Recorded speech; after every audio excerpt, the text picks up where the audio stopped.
Good afternoon, everyone. Namaskaram. So, today we are going to talk about our respiratory health. So ఇప్పుడు మనం ఏంటంటే respiration గురించి ఎలాగ మన శ్వాస తీసుకునేది ఎలాగ ఈజీ అవ్వచ్చు. అందులో ఇప్పుడు పొల్యూషన్ ఎక్కువైంది. మన ఆహారంలో చాలా మార్పులొచ్చాయి. మన దినచర్యలో చాలా అంటే అవకతవకలున్నాయి. సో, అలాంటప్పుడు ఏం చేస్తే మనం ఇన్నింటితో పాటు మన బిజీ లైఫ్స్ కానీ, లేకపోతే మన ఆహారంలో మార్పులొచ్చినా కూడా మనం హెల్తీగా ఎలా ఉండొచ్చు? అసలు ఏంటి కారణం? ఆయుర్వేదం ఏం చెప్తోందో ఒకసారి మనం చూద్దాం. సో, ఇప్పుడు మనం చూస్తే రెస్పిరేషన్ అన్న లంగ్స్ బేసికలీ మెయిన్ ఆర్గాన్ రెస్పిరేషన్‌కి. సో, లంగ్స్ ఒకవేళ సరిగ్గా లేకపోతే ఇంకేమవ్వచ్చు? అవన్నీ ఒకసారి మనం స్టడీ చేద్దాం. సో, మనకు తెలుసు ఆయుర్వేదంలో 3 రకాల దోషాలున్నాయి. వాత, పిత్త, కఫ. సో, దేనివల్ల యాక్చువల్‌గా మనకి రెస్పిరేటరీ రిలేటెడ్ కండిషన్స్ అంటే సైనస్ అవ్వచ్చు, తర్వాత అడ్నాయిడ్ అవ్వచ్చు, టాన్సిలైటిస్, తర్వాత ఆస్తమా గాని, bronchitis, seasonal cold and cough, seasonal allergies ఉంటాయి చాలా మందికి. అండ్ కొంతమంది కంటిన్యూయస్‌గా తుమ్ముతూనే ఉంటారు ఉదయం లేచిన వెంటనే అంతే. ఆ తర్వాత వాళ్ళు బానే ఉంటారు. సో, ఇలాంటివన్నీ అసలు ఎందుకవుతాయి అంటే 2 దోషాలు బేసికలీ మనకవి బాగా అగ్రవేట్ అయితాయి. ఒకటి కఫ, ఇంకోటి వాత, వాయు ఇంబాలెన్స్. ఈ 2 ఉంటే గనక ఖచ్చితంగా మనకి మన రెస్పిరేషన్ ఎఫెక్ట్ అవుతుంది. సో, మరి ఋతుచర్య అంటే ఏంటి అంటే బేసికల్లీ సీజన్స్ మారుతూ ఉంటాయి. మనం గమనిస్తాం వింటర్స్‌లో గానీ, లేకపోతే రెయినీ సీజన్‌లో గానీ, యూజువల్‌గా మనకి కఫం ఎక్కువ ప్రకృతి ఉన్నవాళ్ళు బేసికల్లీ వాళ్ళకి అది ఎక్కువ అవుతున్నట్టు అనిపిస్తుంది. సమ్మర్‌లో వాళ్ళకి కాస్త బావుంటుంది.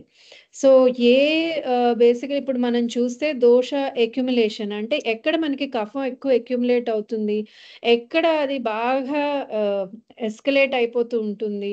అవి ఏంటి అంటే, మనకి జాన్యువరి నుంచి చూస్తే January, February, March, almost May and April, May కాస్త పర్వాలేదు. మళ్ళీ జూలై నుంచి సెప్టెంబర్ వరకు. సో, ఈ మంత్స్‌లో మనకి వాతం పెరిగే అవకాశం ఉంటుంది. కఫం పెరిగే అవకాశం ఉంటుంది. కానీ కఫ, వాతంతో గనక ఒకవేళ అయితే దానికేమవుతుంది, ఒట్టి కఫమే అగ్రవేషన్ ఉంది కొంతమందికి. అప్పుడేమవుతుందో మనం ఒకసారి చూద్దాం. సో, ముఖ్యంగా నేను పిల్లలతో ఎందుకు స్టార్ట్ చేస్తున్నాను అంటే, చాలా మంది బై బర్త్ వాళ్ళకి కఫ అగ్రవేషన్ ఉంటుంది. వాళ్ళ ప్రకృతే అది ఉంటూ, వాళ్ళ బాడీ టైప్ కఫ టైప్ ఉంటూ అండ్ కఫ అగ్రవేషన్‌తోనే వాళ్ళు బై బర్త్ ఉంటారు. సో, దానివల్ల ఏమవుతుందంటే, ఆటోమేటిక్‌గా వాళ్ళకి లో ఇమ్యూనిటీ ఉంటుంది. లో ఇమ్యూనిటీ ఉండంగానే ఏమవుతుంది అంటే, వాళ్ళకి ఆహ్ ఇమ్యూనిటీ తక్కువుంది గనక మళ్ళీ జలుబు, దగ్గులు, జ్వరాలు ఇవన్నీ వస్తుంటాయి. అవొచ్చాయని చెప్పి మళ్ళీ ఆహారం అది సరిగ్గా తీసుకోలేకపోవడం, వాటన్నిటి వల్ల మళ్ళీ ఇమ్యూనిటీ అవుతుంది. సో, ఒక విషియస్ సైకిల్ అంటే ఒకలా సైకిల్‌లో అలా వెళ్తూ ఉంటుందది. దాంతో ఏమవుతుందంటే బై 2 ఇయర్స్, 3 ఇయర్స్‌కి టాన్సిలైటిస్ గానీ, లేకపోతే ఆస్తమా గానీ, సైనస్ రిలేటెడ్ ఇష్యూస్ గానీ, ఇవి ఇంత కాంప్లికేటెడ్ ఇష్యూస్‌కి పిల్లలు చేరుకుంటారు చాలా సార్లు. దానివల్ల ఏమవుతుంది వాళ్ళ గ్రోత్ అన్ని రకాలుగా వాళ్ళ మస్క్యులర్, స్కెలిటల్ గ్రోత్, తర్వాత వాళ్ళ మైండ్ డెవలప్‌మెంట్ అన్నీ కూడా వాళ్ళకి తగ్గుతూ ఉంటాయి. సో, అవి తగ్గడం వల్ల ఇమ్యూనిటీ తగ్గడం వల్ల మళ్ళీ అదలా సైకిల్ కంటిన్యూ అవుతూ ఉంటుంది. అండ్ అలాంటి ఒక అమ్మాయి పెద్దయి మళ్ళీ వాళ్ళు డెలివరీ టైమ్‌కొచ్చి సో, ఈ సైకిల్ ఏంటంటే జనరేషన్స్ కొంతమందికి వెళ్తూ ఉంటుంది. సో, దాన్ని మనం యాక్చువల్‌గా ఏం చేయాలి? ఏం చేస్తే బావుంటుంది? అని ఒకవేళ మన రెస్ట్రిక్షన్స్ ఈ దోష అగ్రవేషన్‌ని ఈ సైకిల్‌ని ఎలా బ్రేక్ చేయాలి అంటే ప్రెగ్నెన్సీ నుంచి మనం అడ్రెస్ చేయాలి. ఇది ఎనీమియా లాంటిది బేసికల్లీ.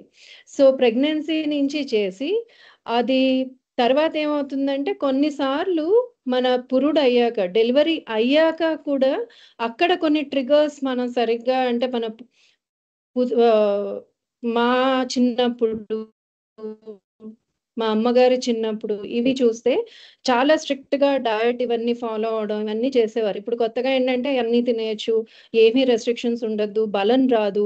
ఇలాంటి కొన్ని అపోహల వల్ల మనం ఏంటంటే ఫ్రీగా డయట్ అంతా తీసుకోవడం మొదలెట్టాం. దానివల్ల కూడా మనకి కఫదోషం ఎక్కువవుతుంది. అలాగే పిల్లలు పెద్దవుతారు. 6 మంత్స్, 8 మంత్స్ అక్కడి నుంచి వాళ్ళకి మనం డైరెక్ట్‌గా ఏదో ఒకటి వాళ్ళకి బయట ఫుడ్ ఇస్తాం. మదర్ మిల్క్ ఒక్కటే కాకుండా. అక్కడ కూడా మనం ఎటువంటి తప్పులు చేసినా కూడా కఫదోషం అగ్రవేట్ అవుతుంది పిల్లలకి. అండ్ దెన్ అది ఎక్కువయ్యాక అది అవుతున్నప్పుడు క్రానిక్ కండిషన్ వచ్చింది వాళ్ళకి. మన హోమ్ రెమెడీస్ తర్వాత సెల్ఫ్ కేర్ ఇంట్లోనే చేసుకోకుండా మనం బయటకు వెళ్ళి డాక్టర్స్‌ని కన్సల్ట్ చేసి వాళ్ళ రకరకాల మందులు, యాంటీబయోటిక్స్ ఎన్నో ఇవ్వడం వల్ల ఇలాంటివి అది ఒకటి అడ్రెస్ అవ్వదు. కానీ ఏంటంటే ఆ కండిషన్ ఇంకా అగ్రవేట్ అయ్యి బాగా క్రానిక్ అయ్యి అది వాళ్ళు పెద్దయ్యాక కూడా అది వాళ్ళకి కంటిన్యూ అవుతూ ఉంటుంది. సో, ఇవి ఎలాగా అసలు ఏంటి మనం చేస్తున్నాం మన ప్రెగ్నెన్సీలో గానీ, లేకపోతే మన పురుడయ్యాక గానీ, డెలివరీ అయ్యాక గానీ, లేకపోతే మన పిల్లల్ని పెంచుతున్నప్పుడు ఆ 6, 8 మంత్స్ నుంచి 3 ఇయర్స్, 4 ఇయర్స్ వరకు మనం వాటికి ఎటువంటివి పెడుతున్నాం? దానివల్ల వాళ్ళకి అగ్రివేషన్ ఎందుకొస్తోంది? ఇవన్నీ కాస్త ఇంకొంచెం డీటెయిల్‌గా చూద్దాం మనం. సో, మనం ఇప్పుడు ప్రెగ్నెన్సీ ఉంది. మనం ప్రెగ్నెన్సీలో ఏం చేస్తున్నాము? ఏం చేయకుండా ఉంటే బావుంటుంది అని. సో, చాలా మంది యూజువల్‌గా క్రేవింగ్స్ ఉంటాయి. ఆబ్వియస్‌లీ ప్రెగ్నెన్సీలో నాకిది తినాలని ఉంటుంది. అండ్ అందరూ మన ఫ్యామిలీ మెంబర్స్ ఏది అడిగితే మనకది ఇస్తారు. ఎందుకంటే మనకు ఆ ఇచ్చ ఉండకుండా అది తీరితే పుట్టే బిడ్డ చాలా బాగా పుడతారు అని ఒక ఇది ఉంది మనకి. సో, వాళ్ళు ఇప్పుడు కానీ ఏంటయింది ఇదివరకట్లా కాకుండా ఇప్పుడు మనం బయట తిళ్ళు ఎక్కువ ప్రిఫర్ చేస్తాం. ఆహ్, పెళ్లి అంతకు ముందర టీనేజ్ అక్కడి నుంచి గూడా మనకి ఫాస్ట్ ఫుడ్ ఇవి అన్నీ అలవాటు ఉండడం వల్ల, వాటి వల్ల నాకు ఐస్ క్రీమ్ తినాలనుంది. నా లోపల చాలా వేడిగా ఉంది. సో, ఫ్రిడ్జ్‌లో నీళ్ళు తాగాలి. లేకపోతే నేను ఉండలేకపోతున్నాను. ఇవన్నీ కూడా చాలా ఉంటాయి. కానీ మనం ఏంటంటే ప్రెగ్నెన్సీలో చాలా ఇంపార్టెంట్ అది ఐస్ క్రీమ్ తినకుండా ఉండడం. కానీ క్రేవింగ్ ఉంది తినాలి. ఏదో అప్పుడు ఒకసారో, 2 సార్లో తినొచ్చు. కానీ తినే ముందర, తిన్న తర్వాత వార్మ్ వాటర్ తాగాలి. అలాంటప్పుడు ఏమవుతుందంటే సడెన్‌గా బాడీకి అంత కోల్డ్ ఫుడ్ వెళ్తుంది గదా! దానివల్ల వచ్చే ఎఫెక్ట్ తగ్గుతుంది. మనం వార్మ్ వాటర్ ముందర, తర్వాత తాగితే. అలాగే ఏంటంటే ఇప్పుడు మనం హెయిర్ వాష్ చేసుకుంటాం. చాలా మందికి అలసట ఉంటుంది ప్రెగ్నెన్సీలో వాటిల్లో. కానీ అందుకని మనం నిద్రపోతాం. లేకపోతే వి జస్ట్ లై డౌన్ పడుకుంటాం అంతే. నిద్ర రాదు గానీ అలా పడుకొని ఏదో మొబైల్ ఏదో చూసుకుంటాం. అది చెయ్యకూడదు. ఎందుకంటే మన హెడ్ ద్వారా హీట్ గానీ, కోల్డ్ గానీ ఏదైనా తొందరగా వెళ్తుంది మన శరీరంలోకి. సో, అలాంటప్పుడు కూడా నెమ్మది నెమ్మదిగా మన శరీరంలోకి ఆ కోల్డ్ అంతా వెళ్తూ ఉంటుంది. అది మన ప్రెగ్నెన్సీ మన లోపల ఉండే బిడ్డను కూడా ఎఫెక్ట్ చేస్తుంది. అలాగే మామూలుగా అయితే మనం రెస్ట్ తీసుకోమంటాం ప్రెగ్నెన్సీలో. అంటే లంచ్ అయ్యాక కాసేపు పడుకోండి అని. కానీ ఏంటంటే అది ఒక 2, 3 అవర్స్ కాకుండా జస్ట్ 30, 40 మినిట్స్ ఒక లైట్ స్లీప్ తీసుకోవాలి.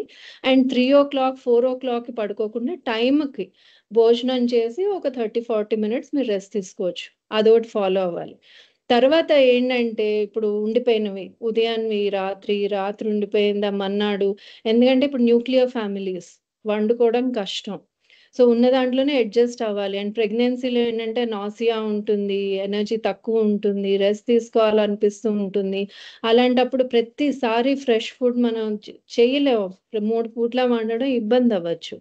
కానీ ఏంటంటే ఎంత వీలైతే అప్పుడు లేకపోతే హస్బెండ్ అక్కడ హెల్ప్ చేయాల్సిన అవసరం ఉంటుంది. లెఫ్ట్ ఓవర్స్ అవి ఉండకూడదు. ఎందుకంటే మన పుట్టబోయే బిడ్డ ఈ ప్రాబ్లమ్స్ ఉంటే మనకి ప్రాబ్లమే. అందుకని అవన్నీ మనం జాగ్రత్తగా చూసుకోవాల్సొస్తుంది వైఫ్ అండ్ హస్బెండ్ ఒకవేళ న్యూక్లియర్ ఫ్యామిలీ అయితే. అలాగే ఎవరైతే ప్రెగ్నెంట్ లేడీ ఉంటారో వాళ్ళు అభ్యంగ స్నానం చేయాలి. చక్కగా నూనె రాసుకొని ఒక ఒక అరగంట సేపు బయట ఉండి ఎండలో 8, 9 లోపల ఇంట్లోకొచ్చి ఉండి, మళ్ళీ అభ్యంగ స్నానం మీద వీడియోస్ ఉన్నాయి. చాలా సార్లు నేను మాట్లాడుతూనే ఉంటాను. అదొకటి చేయడం చాలా important through out the pregnancy. దాంతో ఎనర్జీ కూడా పెరుగుతుంది. మన మస్క్యులర్ త ఎనర్జీ దాని ఫ్లెక్సిబిలిటీ కూడా పెరుగుతుంది. డెలివరీలో కూడా చాలా బావుంటుంది. పిల్లలకి బావుంటుందని చెప్తున్నాను. కానీ ఓవరాల్ ప్రెగ్నెన్సీలో విమెన్ కూడా చాలా ఇంపార్టెంట్ ఇది. అలాగే ప్రాణాయామ చేయాలి. వెరీ హెవీ డీప్ ప్రాణాయామ కాకుండా రిలాక్స్ అవుతూ ఒక 30 మినిట్స్. దానివల్ల మన బ్రీతింగ్ ప్యాటర్న్ బావుంటే మనలో ఉండే చిన్న ఇన్ఫాంట్ వాళ్ళది కూడా ఫీటల్ బ్రీతింగ్ ప్యాటర్న్ కూడా చాలా చక్కగా ఉంటుంది. అలాగే లాంగ్ లేట్ నైట్ ట్రావెల్స్ చేయకుండా, తర్వాత లాంగ్ డ్రైవ్స్‌కి వెళ్ళకుండా, అలాగే మిట్ట మధ్యాహ్నం అంటే ఏంటి అంటే 12 నుంచి ఒక 2:30, 3 వరకు ఆ టైంలో ట్రావెల్ చేయకుండా ఉంటే మంచిది. అలాగే డెఫినెట్‌గా స్మోకింగ్ అండ్ ఆల్కహాల్ కన్సంప్షన్ అయితే అస్సలు ఉండకూడదు ప్రెగ్నెన్సీలో. అండ్ మనం ఏం చేయాలి అంటే హోల్‌సమ్ మీల్ తీసుకోవాలి. ప్రోటీన్ ఎక్కువ తీసుకోవాలి. లేకపోతే కూరగాయలు ఎక్కువ తినాలి. పళ్ళు ఎక్కువ తినాలి అని. నేను బరువు పెరిగిపోతాను. ఇప్పుడు డెలివరీలో ఎలాగా బరువు పెరుగుతాను. తర్వాత నాకు తగ్గడం ఇబ్బంది అవుతుందని కార్బ్స్ తగ్గించేసి, తర్వాత అంటే అంత డ్రై ఫుడ్ తినడం. ఇప్పుడు కోల్డ్ ప్రెస్ ఆయిల్స్, ఘీ అవేమి వేసుకోకుండా, ఇవన్నీ చేయకుండా ఉండాలి ప్రెగ్నెన్సీలో. అప్పుడు ఖచ్చితంగా మనకు పుట్టబోయే బిడ్డని ఇది ఎఫెక్ట్ అవ్వదు. సరే. ఇప్పుడు డెలివరీ అయింది. డెలివరీ అయ్యాక ఎటువంటి ట్రిగ్గర్స్ మనం యాక్చువల్‌గా మనకి తెలియకుండానే మనం చేస్తున్నాం. దానివల్ల మన పిల్లలు ఎఫెక్ట్ అవుతున్నారు. ఒకటి ఏంటంటే పథ్యం అన్నది ఉంది. పురుడు తర్వాత కొన్ని తినకూడదు, కొన్ని తినాలి. ఫస్ట్ 21 డేస్ ఒక రకమైన ఆహారం ఇస్తారు. తర్వాత 40 డేస్ 21-40థ్ డే వరకు ఒకటుంటుంది. 40థ్ డే నుంచి 6 మంత్స్ వరకు ఒక డైట్ ఉంటుంది. అది నేను మళ్ళీ వివరంగా ఇంకొక వెబినార్‌లో ప్రెగ్నెన్సీ కేర్, పోస్ట్‌పార్టమ్ కేర్ అవన్నీ నేను వేరేగా చేస్తాను. అప్పుడు చెప్తాను. కానీ ఏదైతే మన పురాతనంగా వచ్చిన డైట్ అని ఉన్నదో అది ఖచ్చితంగా మనం అయితే ఫాలో అవ్వాలి. అలాగే ఆహ్, ఆహ్, రకరకాల ఫుడ్స్ తినాలి. ఓకే. 40 డేస్ అయిపోయింది డెలివరీ అయ్యాక. నెమ్మదిగా అన్ని రకాల ఫుడ్ అందులో ఇంక్లూడ్ చేస్తూ ఉండాలి.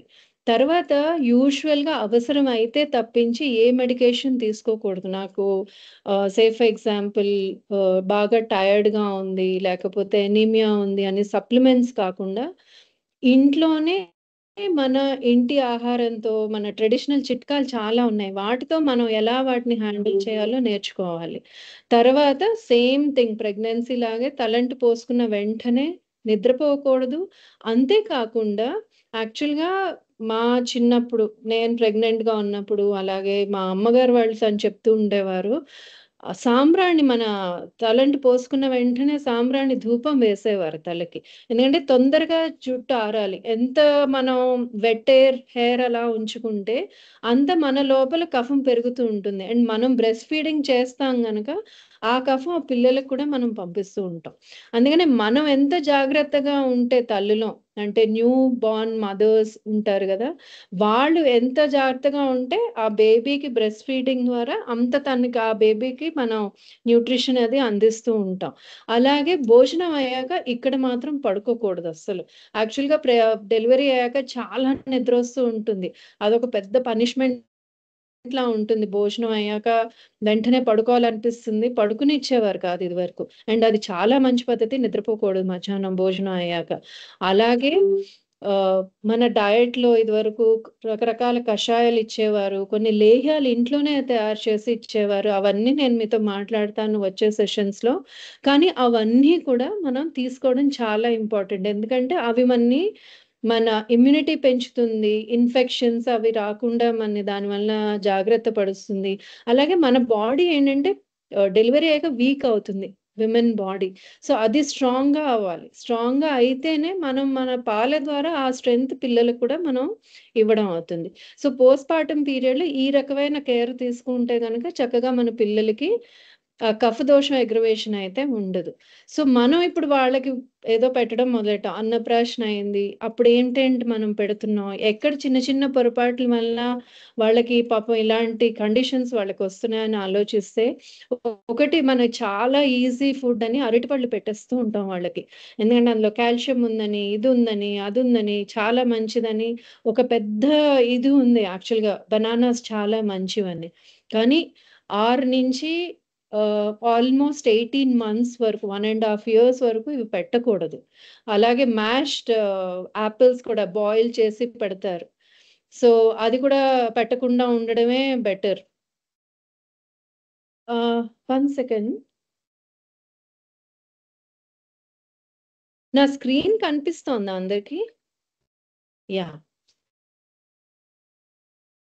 తర్వాత ఇంకొకటి ఏం చేస్తాము అంటే రిఫ్రిజిరేటెడ్ ఫుడ్ అంటే మన ఐస్ క్రీమ్ అవి తప్పకుండా పెట్టము. అంత చిన్న చిన్న పిల్లలకి. కానీ ఏంటంటే మనం పెరుగు అన్నం పెడతాం కదా! పెరుగు అన్నం గాని, మజ్జిగ అన్నం గాని, మనం ఒకసారి అది పెరుగు తోడు పెట్టాక ఫ్రిడ్జ్‌లో పెట్టి, అది తీసి మనం వేడి వేడి అన్నట్లో కలిపి పెట్టడం, లేకపోతే మామూలు అన్నం చల్లార్చేసి మెత్తగా చేసేసి ఆ పెరుగు వేసి పెట్టడం అది చేయకూడదు. పెరుగన్నం చాలా మంచిది పిల్లలకి. అందులో ఏం లేదు. కానీ మీరు ఎప్పుడైనా పెరుగు పెట్టాలి అనుకుంటే ఒకటి లంచ్ టైమ్‌లోనే పెట్టాలి. ఇంకొకటి ఏంటంటే మనం ఫ్రెష్‌గా తోడుపెట్టి అప్పటికే వాళ్ళకది పెట్టాలి. మళ్ళా మనం ఫ్రిడ్జ్‌లోంచి తీసి ఎలా తింటామో అది తల్లులు చేయకూడదు. అది చిన్న పిల్లలకి ఇవ్వకూడదు. అలాగే ఇప్పుడు చాలా ఫ్యాషన్ అయిపోయింది. మనం తింటున్నది. నేను చాలా సార్లు చూస్తూ ఉంటాను బయటికెళ్ళినప్పుడు శాండ్‌విచ్ ఇచ్చేస్తారు. వాళ్ళు నడవలేరు కూడా పిల్లలు. వాళ్ళని కూర్చోబెట్టి టేబుల్స్ మీద ఆహ్, "రితీష్ ఈ కాల్ తీసుకో అమ్మా. తీసుకో." ఆ! సారీ. వాళ్ళేంటంటే ఆ చాక్లేట్స్ అని, చిప్స్ అని, వేఫర్స్ అని, శాండ్‌విచ్‌లని మనం ఏది తింటున్నామో, అది అసలు ఎలాగా అది తయారు చేశారని గాని, ఏమీ పట్టించుకోకుండా వాళ్ళకి మనం ఏంటంటే, పాపం పిల్లలు వాళ్ళు అడుగుతున్నారు. ఎందుకంటే మన తల్లి మనసు, తండ్రి మనసు కరిగిపోతూ ఉంటుంది వాళ్ళు ఏడవంగానే. చిన్న మొహం ఇలా ఏడవడం పడతారు. మనం అలా కరిగిపోతాం గదా! అది చేయకూడదు. మనం ఎంత టఫ్‌గా ఉంటే వాళ్ళ డయట్‌తో వాళ్ళకి అంత మంచిది.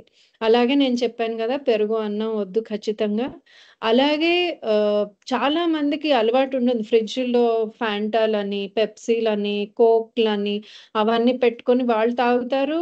పిల్లలడిగితే చిన్న చిన్న ఒక చెంచాతో పెట్టడం, ఓ చిన్న గ్లాస్ ఉంటుంది. దాంట్లో పెట్టేయడం. వాళ్ళ ముక్కో పక్క కారుతూ ఉంటుంది. ఓ పక్క ఈ డ్రింక్స్ మనం ఇస్తూ ఉంటాం. ఇది దయచేసి చేయకూడదు. మనం అస్సలు మంచిది కాదు. అలాగే బట్టలు, వాళ్ళ గోల్డ్‌లు, వాళ్ళ హైజీన్ చాలా ఇంపార్టెంట్ కఫదోషం కంట్రోల్‌లో ఉండడానికి. సో, ఇవన్నీ కూడా మనం చాలా జాగ్రత్తగా తీసుకోవాలి. తరువాత మన పురాతనమైన పద్ధతులు ఇంట్లో ఉన్నవి. అవన్నీ మనం మర్చిపోయాం. పిల్లలకి ఏమిస్తే బావుంటుంది? ఏమిస్తే వాళ్ళకి జనరల్ ఇమ్యూనిటీ తగ్గకుండా ఉంటుంది. తర్వాత వాళ్ళకి జలుబులు, దగ్గులు ఇవన్నీ రావు. అవన్నీ ఒక రకంగా నా ఉద్దేశంలో నేను యాక్చువల్‌గా యంగ్ మదర్ అప్పుడు కొన్ని తప్పులు నేను చేసి తెలుసుకొని మీకు చెప్తున్నామమ్మా. మా అబ్బాయిలకి వచ్చి అందులోంచి నేను తెలుసుకొని మీకు చెప్తున్నది. నాకన్నీ తెలుసు లేకపోతే నేను పర్ఫెక్ట్ అని కాదు. కానీ ఖచ్చితంగా పసుపు పాలు. మనకది అలవాటు. పెద్దవాళ్ళకి కూడా అది అలవాటు. యాక్చువల్‌గా పసుపు, కొంచెం మిరియం వేసి రోజుకి 2, 3 సార్లు పాలు వాళ్ళకి పట్టాలి మనం. ఎప్పుడైతే తల్లి పాలు మనం వీన్ ఔట్ చేసి బయట పాలు ఇవ్వడం మొదలెడతామో అప్పుడు ఇది ఖచ్చితంగా చేయాలి. అలాగే పిల్లలకి ఆయిల్ మసాజ్ చేసి వాళ్ళు స్నానం చేయాలి. పెద్దవాళ్ళకే నేను అన్ని సార్లు చెప్తున్నాను. చిన్న పిల్లలకి అది ఇంకా ఇంపార్టెంట్. కఫదోషం, టాక్సిన్స్ అన్నీ పోయేది. మన లోపల ఆమ్ల ఏదైతే ఉంటుందో అవన్నీ పోవడానికి దానన్నింటికి కూడా ఇంపార్టెంట్ ఆయిల్ మసాజ్ అండ్ గోరువెచ్చని నీళ్ళతో స్నానం చేయడం. అలాగే వాళ్ళకి ఎప్పుడు మనం పెట్టినా కూడా ఫ్రెష్ హోమ్ కుక్ ఫుడ్డే పెట్టాలి. అది వర్కింగ్ మదర్స్ అయితే ఎలా చేస్తాము మేము చేయలేము. మేము క్రష్‌కి పంపిస్తాను. సో, నేను ప్యాక్ చేసి పంపించాలి. ఇవన్నీ నేను సరిగ్గానే ఒప్పుకుంటున్నాను. ఇబ్బందే. కానీ ఎంత ఇబ్బందైనా ఎవరినైనా పెద్దవాళ్ళని రిక్వెస్ట్ చేయండి మీతో ఉండడానికి మీరు వర్కింగ్ వుమెన్ అయితే. లేదు అంటే వాళ్ళకి ఫుడ్ బ్రేక్‌ఫాస్ట్ ఇంట్లో పెట్టి పంపించడం. ఏదో కొంచెం పప్పు అన్నం ఏదో పంపించడం. ఇంటికొచ్చాక మీరే మళ్ళీ వండి పెట్టడం. ఏం చేస్తారో కానీ వాళ్ళని ఈ కఫదోషం, ఈ సైనస్‌లు, తర్వాత టాన్సిల్స్ ఇలాంటివన్నీ వాళ్ళకి ఆస్తమాలు వాళ్ళు దూరంగా ఉండాలి అంటే మనం కాస్త కష్టపడాలి. అందుకే పిల్లల్ని కండం, పెంచడం అంత సులభం కాదని కూడా చాలామంది అంటారు. అలాగే పెరుగు మరి పెట్టకూడదు. కానీ చాలా అవసరం, మంచిది, తొందరగా తింటారు, వాళ్ళకి నిద్రొచ్చేస్తుంటుంది అంటే ఫ్రెష్‌గా ఉన్న పెరుగుతో మజ్జిగ చేసి పెట్టండి. వాళ్ళకి ఆరోగ్యానికి ఆరోగ్యం, చల్లగా ఉంటుంది కడుపు, నిద్రపోతారు శుభ్రంగా. అలాగే వారానికి ఒకసారైనా స్టీమ్ ఇన్హలేషన్ వాళ్ళకి ఏ జలుబు, దగ్గులు ఏమీ లేవు. అయినా కూడా ఏదైనా వైరల్ ఇన్ఫెక్షన్ రాకుండా ఉండాలి అంటే మన నేసల్ ట్రాక్ బేసికలీ నీట్‌గా, క్లీన్‌గా ఉండాలి. దానికి ఏంటంటే మనం కొంచెం పసుపేసి వాళ్ళకి ఆవిరి పట్టాలి. ఛాతీకి, ముక్కుకి. దాంతో ఏంటంటే వాళ్ళు చాలా చక్కగా ఉంటారు. వాళ్ళు ప్రాణాయామం అవి చేయలేరు గదా! చిన్న చిన్న పిల్లలు. అందుకని ఇది చేయాలి మనం. అలాగే వాళ్ళకి స్నానం చేసాక ఇప్పుడు ఆడపిల్లలు కొంతమంది మగపిల్లలు కూడా పుట్టిన వెంటనే చాలా దళసరిగా జుట్టు ఉంటుంది. సో, వాళ్ళ జుట్టు శుభ్రంగా ఆరిన తర్వాతే వాళ్ళు నిద్రపోవాలి. మనం మామూలుగా ఏం చేస్తాం వేడి వేడి చక్కగా మసాజ్ చేసేసి తర్వాత వేడి నీళ్ళతో పోస్తే మనం పోస్తూ బట్టలు వేస్తూ ఉంటేనే వాళ్ళ నిద్ర వచ్చేస్తుంటుంది పిల్లలకి. అందుకని మనం ఏం చేయాలి అంటే వాళ్ళ జుట్టు మాత్రం శుభ్రంగా ఆరబెట్టి తర్వాత వాళ్ళు నిద్రపోయేటట్టు మనం చేయాలి. అలాగే మన ఇళ్లలో పచ్చి కర్పూరం ఉంటుంది. పచ్చ కర్పూరం అంటాం మనం స్వీట్స్‌లో వాటిలో వేస్తాం. బెల్లం పరమాన్నం, తర్వాత లడ్డూలు ఇవన్నీ చేస్తాం గదా! అందులో పచ్చ కర్పూరం వేస్తాం. అదేం చేస్తారంటే ఒక రుమాల్లో పెట్టేసి వాళ్ళ ముక్కు దగ్గర వాళ్ళు పడుకునేటప్పుడు ఒక్కసారి వాళ్ళది లోపలికి పీల్చుకునేటట్టు అది చెయ్యండి. మంచిదది. అలాగే ఏదైనా ఇప్పుడు మన పిల్లలకి సులభం తర్వాత అని మనం చాలా రకరకాల పరవాణాలు, పాయసాలు చేసి పెడతాం. వాళ్ళకి బావుంటుంది, ఆరోగ్యం, బలము అని కదా! అందులో కూడా ఒక్క చిటికెడు పచ్చకర్పూరం వేసి అది పెట్టండి. దీనివల్ల వాళ్ళకి బలంతో పాటు వాళ్ళకి ఏ కఫదోషం ఉన్నా, ఉన్నా కూడా వాళ్ళకివి రావు. సరేనా? అలాగే ఇప్పుడు మరి పెద్దవాళ్ళకెలాగా? కొంతమంది మధ్య వయస్సులో వాళ్ళకి సీజనల్ అలర్జీస్ వాళ్ళకొస్తూ ఉంటాయి. సడెన్‌గా మధ్య వయసులో ఎందుకంటే హార్మోనల్ ఇంబాలెన్స్ ఉన్నా, మన లైఫ్ స్టైల్ వలన గానీ, మన ఫుడ్ వలన గానీ, పెద్దవాళ్ళలో కూడా చిన్నప్పటి నుంచి లేకపోవచ్చు. సడెన్‌గా దే స్టార్ట్ పికింగ్ అప్. ఇప్పుడు కరోనా వచ్చాక చాలామంది ఎందుకు ఎఫెక్ట్ అయ్యారు? అందరికీ వాళ్ళ కఫదోషం ఉన్న వాళ్ళకే ఎఫెక్ట్ అవ్వలే. అందరూ ఎఫెక్ట్ అయ్యారు. సో, ఆ వైరల్ ఇన్ఫెక్షన్స్ ఎందుకు వాళ్ళకి ఫ్రీక్వెంట్‌గా వస్తున్నాయి? ఇవన్నీ కూడా ఉంటాయి. వాళ్ళకి ఎందుకు అంటే, వాళ్ళకి తెలియకుండానే వాళ్ళ డైట్ అవి నేను చెప్తాను నెక్స్ట్ స్లైడ్‌లో. ఏం చేస్తున్నాం గనక కఫదోషం ఎక్కువవుతోందని. అండ్ దెన్ రెండోది ఏమవుతుంది అంటే, మన లైఫ్ స్టైల్ గానీ, దినచర్య గానీ సరిగ్గా ఉండకపోవడం వల్ల వాత దోషం ఇంబాలెన్స్‌తో కఫదోషం ఇంక్లూడ్ అయిందనుకోండి, వాళ్ళకి యాక్చువల్‌గా సైనస్, ఆస్తమా ఇవేవి రెగ్యులర్‌గా మనకనిపిస్తాయో అవి ఎఫెక్ట్ అవ్వవు. ఎఫెక్ట్ అవుతాయి? జాయింట్స్, తర్వాత నీస్ ఇవన్నీ. నొప్పులు, తర్వాత స్వెల్లింగ్ అంతా అక్కడొచ్చి, తర్వాత వాళ్ళు సడెన్‌గా బ్లోట్ అయిపోతారు. వాటర్ రిటెన్షన్ వాళ్ళలో ఉండిపోతుంది. ఇంకొక విషయం ఏంటంటే ఇక్కడ నేను అక్కడ అగ్రవేషన్ చెప్పలేదు గానీ, కఫ, పిత్తం గూడా 3 దోషాలు అటు ఇటు ఇంబాలెన్స్ అయిపోయాయనుకోండి. ఎందుకంటే ఇప్పుడు అన్నీ అవుతున్నాయి. మనం దినచర్య బాలేదు. మన దినచర్యలో డయట్ బాలేదు. విపరీతమైన స్ట్రెస్ ఉంది. మన డీటాక్సిఫికేషన్‌కి మనకి టైం ఇచ్చుకోము. రైట్? టైం ఉండడం లేదు. ఇచ్చుకోవాలనుకున్నా మనకి దొరకడం లేదు. దానివల్ల ఏంటంటే పిత్తం గూడా మనలో ఉండే వేడి కూడా పెరిగిపోతూ ఉంటుంది. అప్పుడేమవుతుంది? ఎసిడిటీ వస్తుంది, మైగ్రేన్ వస్తుంది. అలాగే ఆహ్, రకరకాల ఈ జాయింట్ పెయిన్స్ అని, హెడ్‌ఏక్స్ అని, స్ట్రెస్ అని, నాకు స్ట్రెస్ ఎక్కువైపోతోందని, యాంగ్జైటీస్ ఎక్కువైపోతుంటాయి. ఇలాంటివన్నీ కూడా అడల్ట్స్‌లో కూడా వాళ్ళకి ఆహ్, ఈ 3 దోషాలు ఒక్కొక్కటి ఇంబాలెన్స్ అయినా కూడా ఇవన్నీ రకాల కండిషన్స్ వాళ్ళకొస్తాయి. ఇప్పుడు అలా అయితే మరి బిల్వంలో మనం ఏం చేస్తాం? ఏ స్టేజ్‌లో వచ్చినా, ఎలా వచ్చినా మనం ఏం చేస్తామో నేను ఒక్కసారి మీకు చెప్తాను. ఒకటేంటంటే మా దగ్గరికి రాంగానే ఫస్ట్ వాళ్ళతో అర్థం చేసుకునేది ఏంటంటే, ఏంటి కారణం? ముఖ్యమైన కారణం ఏంటి? వాళ్ళకిప్పుడు నా దగ్గర కొంతమంది ఆర్థరైటిస్ వాళ్ళు పెయిన్‌కొస్తారు పెద్దవాళ్ళు. వాళ్ళకి నేను చాలా సార్లు ఈ ఇదేంటది ఆహ్, మన bael leaf infuse sesame oil ఆర్థరైటిస్‌కి ఏముందో ఇవ్వను. నేను వాసా లీఫ్ పౌడర్ ఇస్తాను. ఎందుకంటే నాకు ఒకసారి మనకు అర్థమైతే వాళ్ళది కఫదోషం వలన అగ్రవేషన్ అయింది. అందుకు వాళ్ళకి నీస్ అవి ఎఫెక్ట్ అయ్యాయి. అందుకే వాళ్ళకి స్వెల్లింగ్ ఉంది. వాళ్ళ వాటర్ రిటెన్షన్ ఉంది. ఇది వెయిట్ లాస్ వాళ్ళకి కూడా నేను ఇస్తాను చాలా సార్లు. సో, మనం ఫస్ట్ ఏంటంటే రూట్ కాజ్ ఆయుర్వేదంలో యూజువల్‌గా ఒక 3 స్టెప్ మెథడ్ ఉందమ్మా. అది ఏంటి అంటే ఫస్ట్ మనం ఏ దోషం ఇంబ్యాలెన్స్ అయింది, ఒకటా రెండా అన్ని 3 దోషాలు ఇంబ్యాలెన్స్ అయ్యా ఏంటి అని ఫస్ట్ అర్థం చేసుకుంటాం. ఆ తర్వాత సప్త ధాతువులు ఉన్నాయి, 7 ధాతుస్ ఉన్నాయి ఆయుర్వేదం ప్రకారం.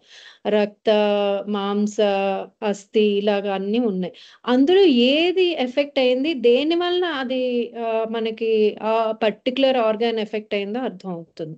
అలాగే ఫైనల్ గా ఏ ఆర్గాన్ ఎఫెక్ట్ అయింది, నేను అన్నట్టు ఇప్పుడు కఫ దోషం ఉంటూ కూడా ఆర్థరైటిస్ ఉండే వాళ్ళకి నేను ఆర్థరైటిస్ కి ఇస్తే, బోన్ స్ట్రెంథనింగ్ కి ఇస్తే వాళ్ళకి ఏం పనికిరాదు.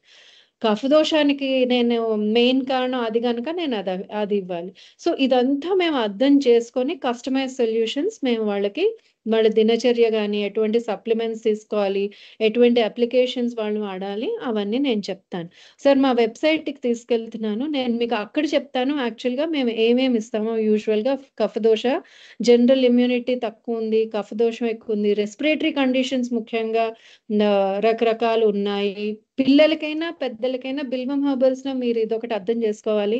అమ్మ మీరు ఎలాగ పిల్లలకి ఒకటే చెప్తారు సైనస్ కి, తర్వాత పెద్దలకి ఒకటే చెప్తారని. యాక్చువల్గా మీరు ఆయుర్వేదంలో చూస్తే గనక బాడీ టైప్ ప్రకారం వాళ్ళకి రకరకాల ఫార్మ్స్ లో ఉంటాయి. అంటే లేహ్యం కానీ, అరిష్టం కానీ, లేకపోతే ఒక గుళిక అంటే టాబ్లెట్, క్యాప్సూల్ అలాంటిది. అప్పుడు క్యాప్సూల్ ఉండేది కాదు, గుళికలని ఇలాంటి చిన్న చిన్న బాల్ అలాంటివి రకరకాలు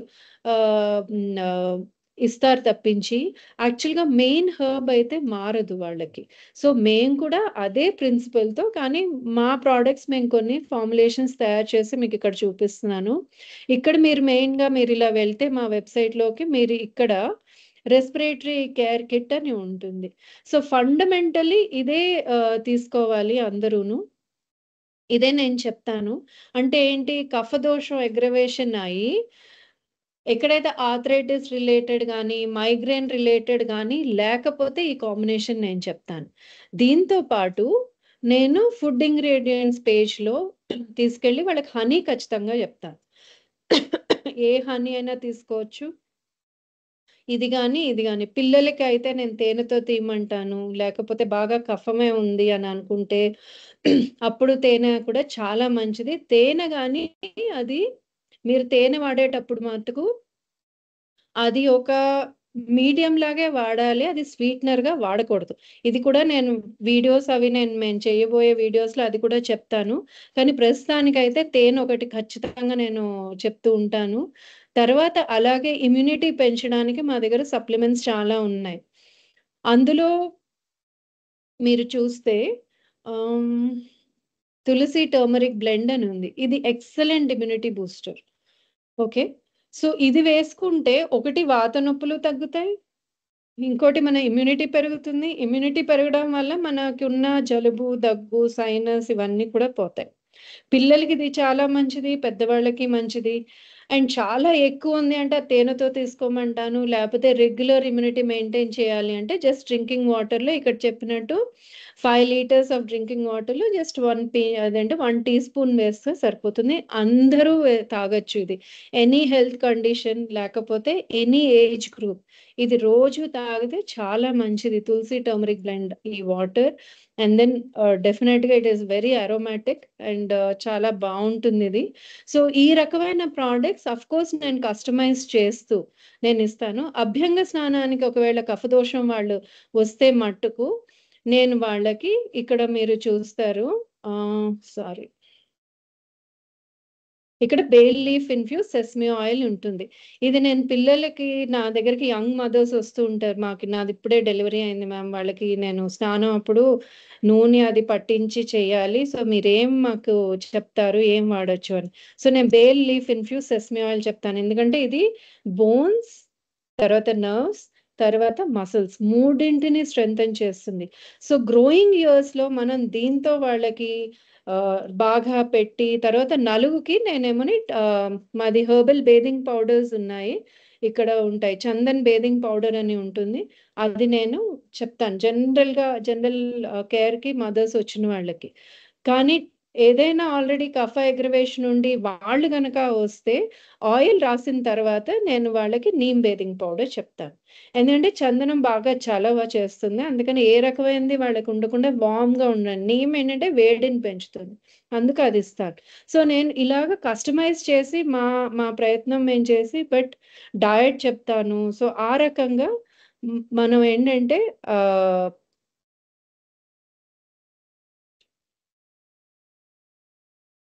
యాహ్! దినచర్య చిన్నప్పటి నుంచే వాళ్ళకి ఒక రకమైన దినచర్య అలవాటు చేసి, కొంచెం కొంచెం సప్లిమెంట్స్ అలవాటు చేస్తే, వాళ్ళు పెద్దయ్యాక కూడా they take that with them.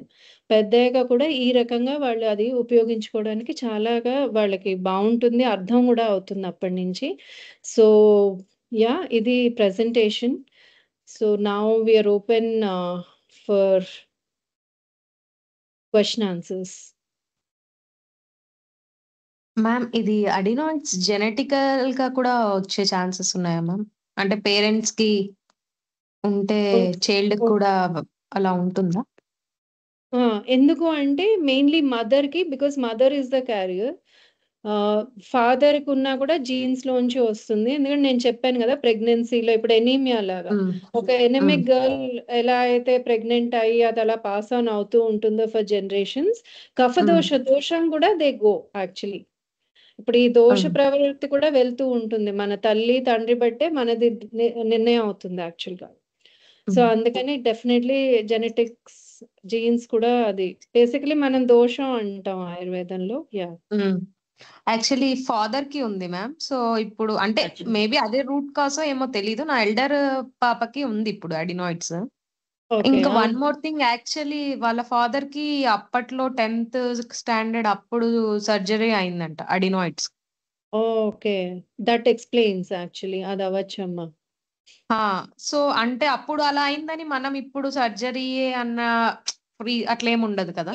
వద్దు. ఏం లేదు. బేసికల్లీ హ్మ్. మన కఫదోషాన్ని మన అమ్మాయికి చక్కగా కంట్రోల్ చేసుకుంటూ వస్తే, తనది హ్మ్. బ్యాలెన్స్ అయిపోయి, నార్మల్ అయిపోయి she will lead a normal life. And మనం హ్మ్. అక్కడ సైకిల్ బ్రేక్ చేస్తాం బేసికల్లీ. సో దట్ హ్మ్. తన పిల్లలు వాళ్ళందరూ హ్మ్. కూడా సరిగ్గా ఉంటారు అక్కడి నుంచి. ఓకే. ఓకే. అదేం యాక్చువల్లీ నేనైతే ప్రెజెంట్ మీది టర్మరిక్ అండ్ తులసి అదే హనీ ఇది హ్మ్. మాత్రం చాలా వర్క్ అవుతుంది. ఆ! వసా పౌడర్ కూడా మ్యామ్. అసలు కాఫ్ హ్మ్. అదైతే ఫుల్ కంట్రోల్ అవుతుంది పాపకి. అదైతే అవునవును. నేను కంటిన్యూ చేస్తున్నాను. బట్ వన్ థింగ్ ఏంటంటే ఫుడ్ రిస్ట్రిక్షన్స్ కొంచెం అటు ఇటు అవుతున్నాయి మ్యామ్. అంటే పాపతో. అవును. చిన్న పిల్ల గదా! సో, ఆ! నెమ్మదిగా we have to work with them. నెమ్మదిగా హ్మ్. చేసుకుంటూ వెళ్తే within 1 year I think she will be out of hmm. This supplements also. అది మన ఓకే. టార్గెట్ యాక్చువల్‌గా తనతో. ఆ! అవును. Okay. Yeah! Okay ma'am. Thank you so much. Yes. Hmm. Questions లేకపోతే ఈ వెబినార్ ఇక్కడికి మనం క్లోజ్ చేద్దాం. అండ్ దెన్ మేము మీకు కొన్ని సెట్ ఆఫ్ క్వెషన్స్ పంపిస్తాం యాక్చువల్‌గా after this webinar. And then will be really it will be helpful for us. మాకు మీరు ఆ క్వెషనైర్ ఆన్సర్స్ ఇస్తే మేమెక్కడ ఇంప్రూవ్ అవ్వగలం, ఇంకే టాపిక్స్ మేము యాక్చువల్‌గా మాట్లాడితే మంచిది అని మీరు అనుకున్నా కూడా, ఆ టాపిక్స్ మీద మేము ప్రిపేర్ అయ్యి మీ దగ్గరికి ఖచ్చితంగా మళ్ళీ ఇంకో వెబినార్‌లో రావడానికి కూడా మాకు అర్థమవుతుంది. లేకపోతే ఏంటంటే మేమే ఆలోచిస్తున్నాం. హ్మ్. ఇది మాట్లాడదామా అని. కానీ మీ ఫీడ్‌బ్యాక్ వచ్చిందనుకోండి మాకింకా అది ఒకటి ఎంకరేజింగ్‌గా ఉంటుంది. ఇంకోటి మాకు గైడెన్స్ ఉంటుంది. ఓహ్! ఈ టాపిక్ అయితే వాళ్ళకి హెల్ప్‌ఫుల్‌గా ఉంటుందని. అందుకని అందరిని రిక్వెస్ట్ చేస్తున్నాను పంపించిన క్వెషనైర్ ప్లీజ్ ఫిల్ అప్ చేయండి. అండ్ దెన్ మా మాకేంటంటే మీరు ఎంత పార్టిసిపేట్ చేస్తే, ఎంతమంది జాయిన్ అవుతే వెబినార్స్‌లో అంత మాకు మోటివేటింగ్‌గా కూడా ఉంటుంది. సో, మీరు మీ ఫ్రెండ్స్ సర్కిల్‌లో, ఫ్యామిలీ సర్కిల్స్‌లో కూడా మా రిజిస్ట్రేషన్ లింక్స్ కానీ, తర్వాత ఈ పార్టిసిపేషన్ లింక్స్ కానీ మీరు షేర్ చేసి అందరిని జాయిన్ అవ్వమనండి. ఎందుకంటే మనకు కాకపోతే ఇంకొకరికి ఉపయోగపడుతుంది. ఈ నాలెడ్జ్ మీరిప్పుడు తెలుసుకున్నది మీరు నలుగురికి చెప్పగలుస్తారు కూడా.